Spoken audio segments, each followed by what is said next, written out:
Magandang araw mga ka-Werpapits. Dito tayo ngayon no, sa ating electric pan serye.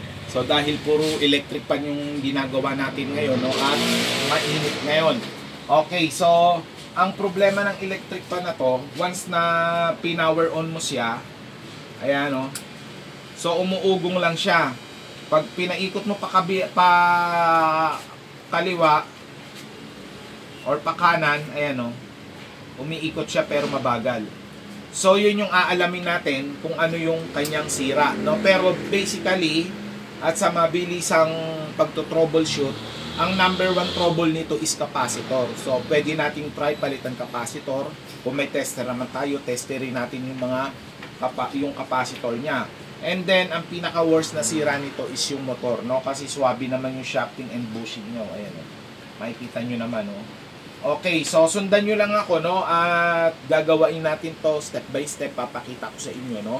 Sundan nyo lang ako. And then, no, yung mga newbie sa aking channel, no? Paki-subscribe, mga ka-Werpapits. At sa mga professional naman na gumagawa, maaaring hindi para sa inyo yung video na to. Kasi, ano na kayo, masyado na kayong maraming alam at marami na ring technique. So, kaya dedicated ko to sa mga newbie natin na mga ka-Werpapits. Tara, sundan nyo ako. Ayan, welcome uli sa ating electric pan serye, no? So, disassembly lang to. Papakita natin, no? Kung basic to sa iba.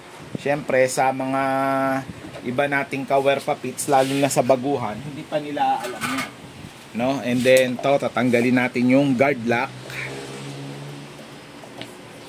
Kasi meron diyan na na pag nanood ng video sasabihin basic, no? So kung basic sa inyo to, pinakamaganda i-share nyo yung nalalaman nyo para may pakinabang. Hindi yung babatikos lang tayo ng babatikos sa ating sa ating kapwa pero wala naman tayong sineshare, no? Konting lang yan, mga payo at mga patama, no? Okay, so kagaya nito, no, tutuklasin natin kung ano talaga yung sira niya, kung motor or capacitor. Ayan, so i-disassemble lang natin. So kagaya nito, ito yung electric pan na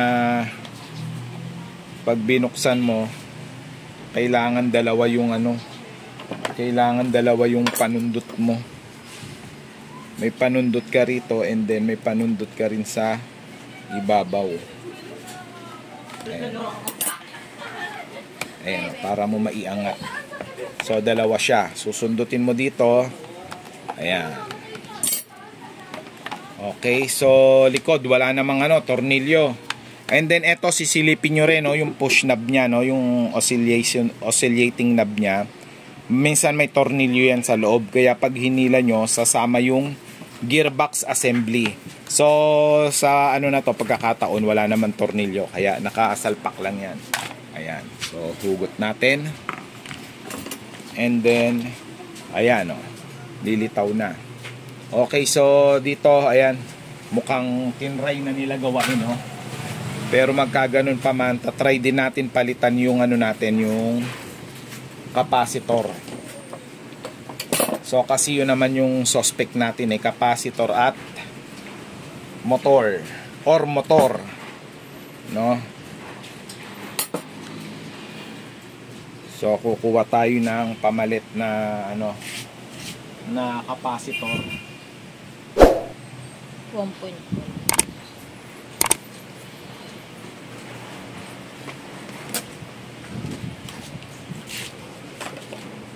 Ayan, 1.5 microfarad.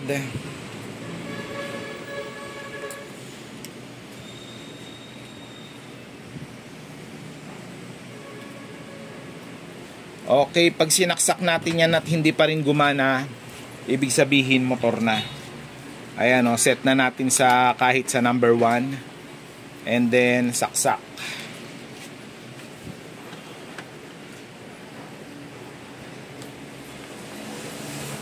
Ayan, nagbabibrate na pero hindi nagana. Ayan,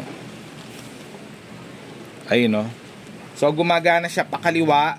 Ayan, gumagana pa kanan. Ayan, So sa scenario na to, no, kanina mahina yung ikot niya at bumabali-baliktad.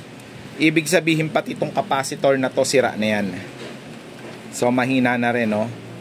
Okay, so ibig sabihin motor yung sira. So sa ganyang klase, no, motor yung sira, pwede nyo naman i-trace, baka may naputol lang dun sa sa linya ng capacitor. Kung hindi naman, yung fuse, maaaring kasi may fuse na nilalagay sa capacitor ng ibang manufacturer. So kung di nyo makikita yung pinagputulan, automatic papalitan natin tong motor. Okay mga ka-wire papits, kumuha tayo ng digital tester para sukatin natin yung resistance or continuity. Ayan, makikita natin, wala na. Wala na siyang continuity. So ibig sabihin open na talaga yung linya ng capacitor.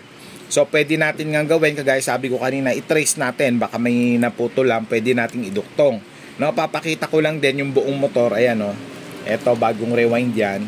Papakita ko lang din, ayan. Okay, so paalaala ko lang uli, nagbebenta po tayo ng mga materialis ng electric pan. Dito sa Talaba 7, ayan, makikita nyo, may resistance siya na almost 500 ohms. Ayan yung capacitor. Ayan. So eto wala na. So kung sa analog na tester naman yan, makikita nyo pumapalo ng bahagya yan. So pumapalo. So ganun lang, Okay, so nagtitinda tayo niya, Punta lang kayo dito sa Talaba sa Waze or Google Map, Wewe Mini Enterprise sa Talaba 7, Bacoor, Cavite. So babaklasin natin to, titingnan muna natin yung loob. Matapos nating kalasin, yung motor, ayan, makikita natin may putol na wire, ayan, Okay, so pero tiningnan ko na maigi, ginamitan ko na ng magnifying glass, hindi ko makita yung kaputol niya or kung saan yung naputol. So bali ang naputol is yung line mismo ng capacitor, kasi dalawa yung wire na yan ng capacitor. Isang kadugtong ng common nitong green, ito kasi yung common yan, linya. Ayan, kaya makikita nyo dito sa ating rewind na motor, ayan, magkasama lang sila. So kung sana ang naputol is yung ito, madali lang kasi i-connecta lang natin sa common. Pero ang naputol ay ito talagang linya ng capacitor. So ayan yun. So naputol siya, wala siyang continuity na, wala na rin yung pinagputulan niya rito. So ang teorya ko dyan, ni-repair, maaaring nilinis. Ayan, kasi may pinaglinisan, ayan, nilangisan. And then yun nga, tumama sa mga kanto-kanto niyan kaya naputol. So yun yung naging issue niyan. So papalitan na natin mga ka-wire papits ng panibagong bagong rewind na motor, Okay, ayan, matapos natin palitan ng motor, So ayan na, bagong rewind, gumagana na, So i-assemble na lang natin 'yan para magamit na natin. Ayan. Okay, matapos natin assemblein, ayan na, testingin natin, So number 1, ayan, umiikot na. So kanina hindi alam ng motor yung direction niya, kung pakaliwa o pakanan. Ayan, number 2, and then number 3. Okay, so napuna ko lang sa electric pan na to, ma-vibrate na yung LEC. So pag ma-vibrate yan, malimit yan sisirain yung shafting mo sa bushing. So yun lang mga ka-wire papits, pa-subscribe na lang. Salamat.